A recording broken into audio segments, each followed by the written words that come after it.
आइए जानते हैं अन्नदाता निःशुल्क फोन के माध्यम से पूछे गए समस्याओं का समाधान।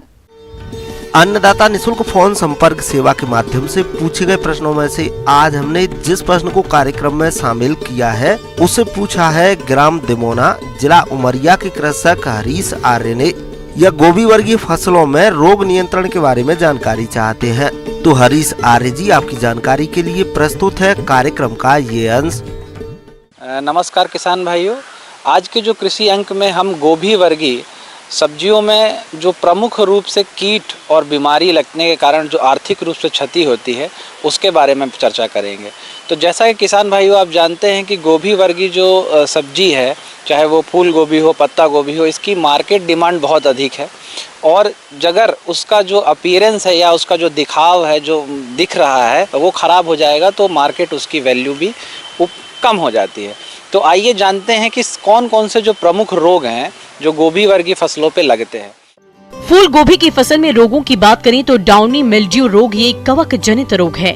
इस रोग के लक्षण पत्तियों की निचली सतह पर दिखाई देते हैं। ये धब्बे बैगनी भूरे रंग के पड़ते हैं।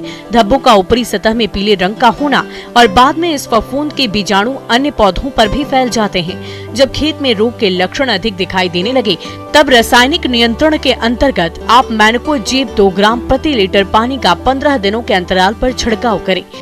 तो जैसा कि किसान भाइयों आप वर्तमान में भी देख रहे होंगे कि इस समय जो आपकी फसल है उसमें एक पत्ती में सड़ने टाइप की बीमारी, या आप देख रहे होंगे कि पत्ती झुलस टाइप की रही है, उस तरह का आपको बीमारी अपीयरेंस में दिख रहा होगा।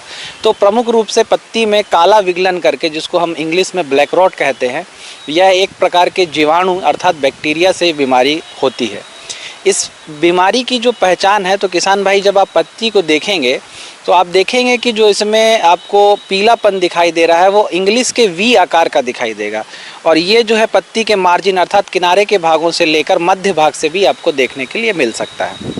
इस कारण पत्ती की जो सतह है वो ख़राब हो जाती है, पीली पड़ जाती है और इससे फसल में लगभग 10 से 20%, और यदि अगर व्याग्र रूप में है अर्थात बहुत ज़्यादा अधिक रोग की संभावना है तो कई बार फसल जो है 50% तक क्षति में पहुंच जाती है। तो किसान भाइयों, इसका प्रभावी नियंत्रण उपाय आप कैसे करें?